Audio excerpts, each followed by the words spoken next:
మానవులందరికీ నమస్కారాలండి. మనము దైవాలకు నిత్యము పూజలు చేస్తుంటాం కదా. అయితే ఆ దైవాలు ఎక్కడ ఉంటారు, ఏం చేస్తుంటారు అనే విషయం మనము ఎంతవరకు తెలుసుకున్నాము. అదేంటి, దైవాలు ఎక్కడ ఉంటారో తెలియదా? దైవాలు ఎక్కడ ఉంటారో తెలియదా? వారు ఏం చేస్తుంటారో కూడా తెలియదా? మన ఊరి గుళ్ళో ఉన్నారు కదా, అలాగే పెద్ద పెద్ద దేవాలయాల్లో కూడా ఉన్నారు కదా. ఇక నిత్యము ఆయా గుళ్ళలో గురువులు ప్రతి ఉదయాన్నే ఆరాధన చేస్తుంటారు కదా. ప్రతి ఉదయం ఆరాధన చేసి తర్వాత ఆ గుళ్ళు ఆ స్వామి నుంచి బయట తాళం వేస్తారు కదా. ఇలా దేవుళ్ళు గుళ్ళలో ఉంటారు కదా. ఇక అలాగే ఆ దేవుళ్ళు ఏం చేస్తున్నారు అనే సంగతి కూడా తెలియదు నీకు.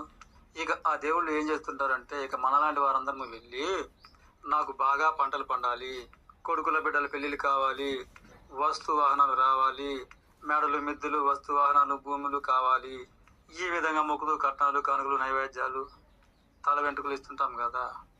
తాను అలా గుళ్ళలో ఉంటారని, ఇటువంటి కార్యక్రమాలు చేస్తారని మనకు ఆనవాయితీగా వస్తుంది కదా అని చెప్తారు. ఇదే కదా అందరు నమ్ముతున్నది. ఇది నిజము కాదని ఎంతమందికి తెలుసు.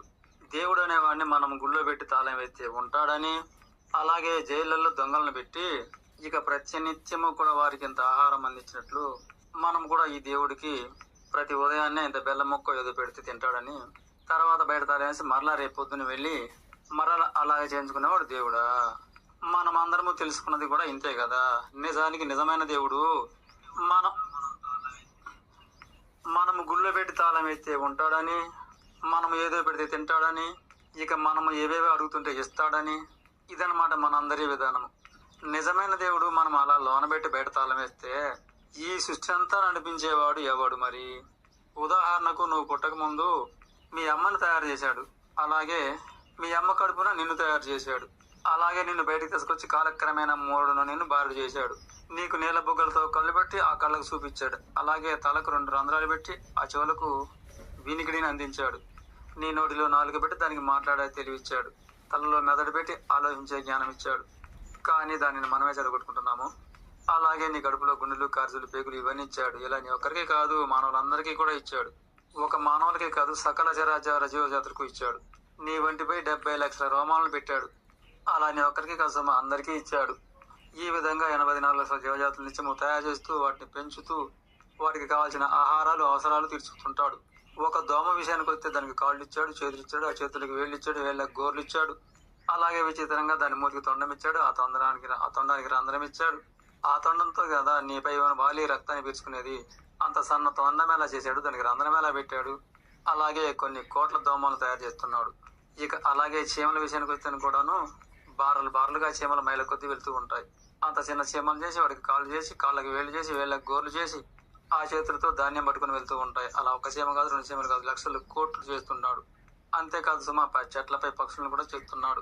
ఏ జాతి పక్షి ఎంత ఉండాలో, ఏ జాతి పక్షికి ఏ రంగు వేయాలో, అలా వాటికి రెక్కలు, ఆ రెక్కలకు ఈకలు, ఈకలకి రంగులు.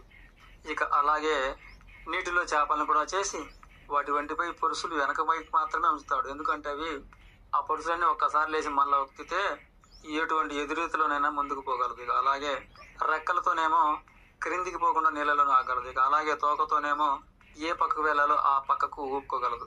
అలాగే జంతువుల విషయానికి వస్తే ఎన్నెన్నో పరిమాణాలతో జంతువులు చేస్తూ ఉంటాడు. బల్లులు, తొండలు మొదలు, సింహాలు, ఏనుగులు, రాకాసి బల్లులు.